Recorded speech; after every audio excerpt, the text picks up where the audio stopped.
Bharatiya Janata party ने मनाया सक्रिय सदस्य सम्मेलन। जी हां, हम आपको बता दें, पिछले काफ़ी समय से सदस्य बनाओ अभियान चल रहा था, जिसमें पूरे उत्तर प्रदेश में जिला बुलंदशहर आया है प्रथम। कार्यक्रम का आयोजन प्रेम गार्डन मैरिज होम में किया गया। कार्यक्रम का संचालन पिंकी वोरा और अरविंद दीक्षित ने संयुक्त रूप से किया।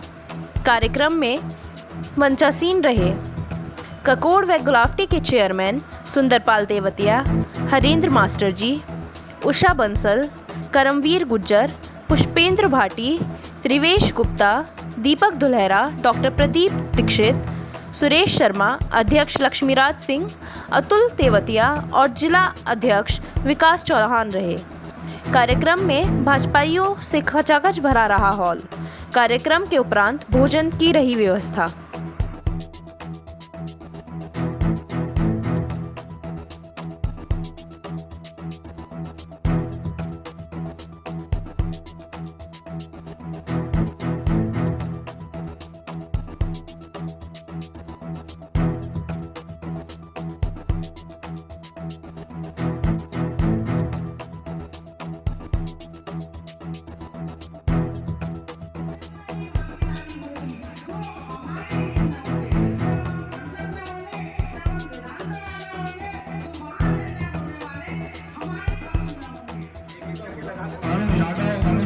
इंद्रजीत यादव, रमेश सिरोही, निगेंद्र शर्मा, डीके शर्मा जी बैठे हैं, मैं देख रहा हूं उनको भी धन्यवाद करता हूं।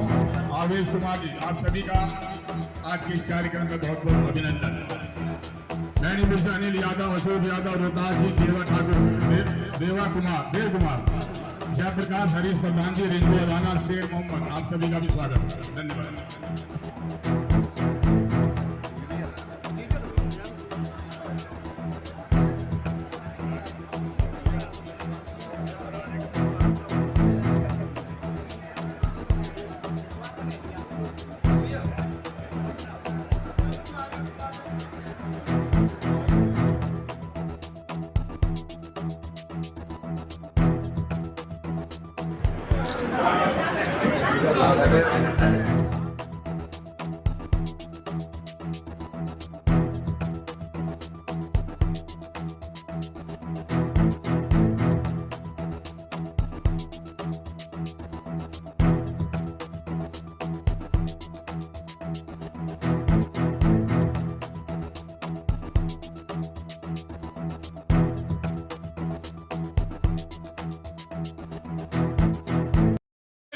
विलीन हो गया और इस कमर को तोड़ दिया तो परम आकाश में विलीन हो गया। अर्थात उसी प्रकार से आत्मा परम पिता में जाकर विलीन हो जाती है। जब मोक्ष प्राप्त होती है तो आत्मा अपना शरीर छोड़कर परम पिता परमेश्वर में विलीन हो जाती है। अर्थात सभी की आत्मा एक जैसी है, अर्थात भगवान का सूक्ष्म स्वरूप प्रत्येक व्यक्ति में विद्यमान है।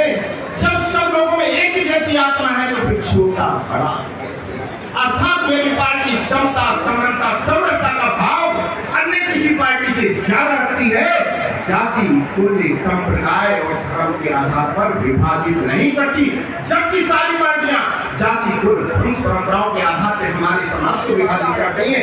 आपने देखा होगा हमारे समाज को जाति, कुल, वंश, परंपरा के आधार पर जितनी विपक्षी पार्टियां दिन रात विभाजित करती है, नाना प्रकार के षड्यंत्र रचती है और दूसरे समुदाय को हिंदुस्तान से लेकर फिलिस्तीन तक एक करने का प्रयास करती है। आप समझ जाइए हमारे विपक्षी नेताओं का मनोभाव कैसा है। उनका मनोभाव है मां भारत भारती को विखंडित करने का। तो आप समझ जाइए भारतीय जनता पार्टी से जोड़ने का मतलब है मां भारत भारती के मूल स्वरूप को स्थायित्व देना। यदि मां भारत भारती का रक्षण और परिरक्षण करना है तो भारतीय जनता पार्टी से जुड़ना पड़ेगा और सक्रिय होकर के और अजय आप सबके कारण है 2014 में आदरणीय मोदी जी ने देश की कमान संभाली और तभी से लगातार उन्होंने गरीब कल्याण की बात की और सरकारें बहुत रही हैं। सरकारें जनता के द्वारा जनता के लिए चुनी जाती है, लेकिन सरकारें हमारी सरकार से पहले लोग अपना केवल परिवार की पार्टियां कि ज्यादातर जो भी पार्टी है, चाहे समाजवादी पार्टी हो, चाहे बसपा हो, चाहे आम आदमी कोई पार्टी हो, सब केवल परिवार की पार्टी है। और अभी आदरणीय गृह मंत्री जी जब आप वोट को बोल रहे थे तो अखिलेश जी कहने लगे कि आपकी पार्टी के राष्ट्रीय अध्यक्ष भिजवाया, आपका मजाक कर रहे थे, उनसे छुट्टी ले रहे थे उनसे लोकसभा में। तो इतना शानदार जवाब दिया आदरणीय अमित शाह जी ने। उन्होंने कहा तो तुम्हारी पार्टी तो 5 लोगों की पार्टी है और तुम 25 साल पहले अध्यक्ष रहोगे। मैं कह रहा हूँ खुद ही अध्यक्ष रहोगे, बाकी कार्यकर्ता बदलते रहते हैं लेकिन अध्यक्ष वही रहते हैं। तो उन्होंने कहा 25 साल तक तुम ही अध्यक्ष रहने वाले हो। लेकिन हमारी पार्टी एक लोकतांत्रिक पार्टी है। और अभी आदरणीय नरेंद्र मास्टर जी कह रहे थे कि 11-12 करोड़ का आधा तो पुराना था, 17 करोड़ के पार हम जा चुके हैं।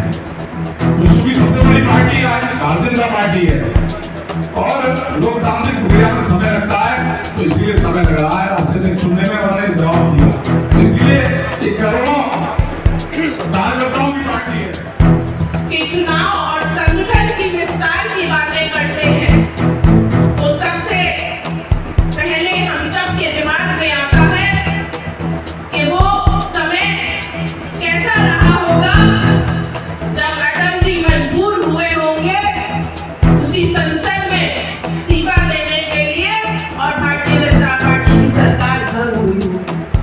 आज जब हम उस समय का कल्पना करते हैं तो आज हमें नरेंद्र मोदी जी की तस्वीर सामने आती है। कितने सशक्त नेता के रूप में उन्होंने पूरे भारतवर्ष का नेतृत्व विदेशों में किया और बड़े-बड़े देशों को जो अपने आप में एक बड़ी ताकत पूरे विश्व के सामने प्रस्तुत करते थे, उनको घुटने पर हिलने के लिए मजबूर कर दिया। ये कार्य हमने कोरोना काल में देखा जब बड़े-बड़े देशों ने भारत से सहायता मांगी। एक समय था जब भारत के प्रधानमंत्री विदेशों में अपना प्रतिनिधित्व करते थे परंतु एक कोने में बैठे रहते थे। आज उस देशों के प्रधानमंत्री हमारे प्रधानमंत्री जी को लेने के लिए जाते हैं और उनसे अपने देश की आर्थिक स्थिति कैसे आगे बढ़े, किस तरह से देश सशक्त हो, उनसे सलाह मांगते हैं। तो ये जो दूरदर्शिता है, ये जो नेतृत्व करने की क्षमता है, ये केवल और केवल भारतीय जनता पार्टी के कार्यकर्ता में हो सकती है। भारतीय जनता पार्टी का कार्यकर्ता जो दिन रात मेहनत करके संगठन का विस्तार आगे कैसे हो, देश के लिए, समाज के लिए मैं किस तरह से अपना योगदान दे सकूं, ये केवल उससे संभव है। तो उनके मन में तो पंक्ति जरूर रही होगी। वो तो पंक्ति के माध्यम से मैं अपनी बात रखना चाहता हूँ। उनके मन में जब पार्टी की स्थापना कर रहे होंगे तो शायद उन्होंने ऐसा सोचा होगा। जब 1951 में विचित्र परिस्थिति थी, पार्टी का कोई जनादेश नहीं था, पार्टी की कोई सदस्यता नहीं थी, पार्टी से जुड़ने वाले लोग नहीं थे, पार्टी को लोग जानते नहीं थे, जानने के जमाने के साधन नहीं थे। उन विचित्र परिस्थिति में जब पार्टी की इन्होंने स्थापना की होगी तो उनके मन में चला होगा कि तू झुकेगा न कभी, तू रुकेगा न कभी, तू थमेगा न कभी, तू रुकेगा न कभी, तू थमेगा न कभी, तू झुकेगा न कभी, कर शपथ अग्निपथ अग्निपथ अग्निपथ। शायद ये उस समय उनके मन में ये पंक्तियां चली होंगी और उस अग्निपथ पर वो चल पड़े। और उन्होंने क्या सोचा उस समय सोचा कि अंत्योदय का लक्ष्य भारतीय जनता पार्टी का होगा, जनसंख्या होगा। उस समय नाम जनसंख्या। तो अंत्योदय का लक्ष्य, अंत्योदय का मतलब क्या? इस पंडाल में बैठे हुए अंतिम व्यक्ति तक सरकार की योजनाएं पहुंचे, सरकार का लाभ पहुंचे। इस संगठन का उद्देश्य अंत्योदय होगा।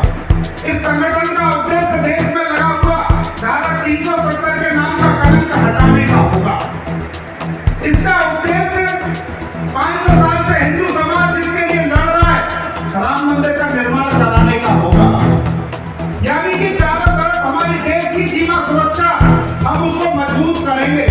ये लक्ष्य कब लिया था? 1951 में। और 1951 से लेके आते आते 1980 में जनसंघ का नाम बदलकर भारतीय जनता पार्टी होता है। और भारतीय जनता पार्टी के पहले राष्ट्रीय अध्यक्ष आदरणीय अटल बिहारी वाजपेयी कहते हैं कि हम इस देश की लोगों की जन भावनाओं को, जन आकांक्षाओं को समेटकर और राष्ट्र के निर्माण में पूरी ताकत से, पूरे जोश के साथ लगेंगे। और आने वाले समय में भारतीय जनता पार्टी एक नया इतिहास रचने का काम करेगी। तब उन्होंने दो पंक्ति बोली कि अंधेरा छटेगा, सूरज निकलेगा, कमल खिलेगा। 1980 में बोली गई ये लाइन है। और 1980 से आते आते 2014 में भारतीय जनता पार्टी विश्व की सबसे बड़ी पार्टी बनती है। न्यूज़ एशिया से मनीष शर्मा की रिपोर्ट।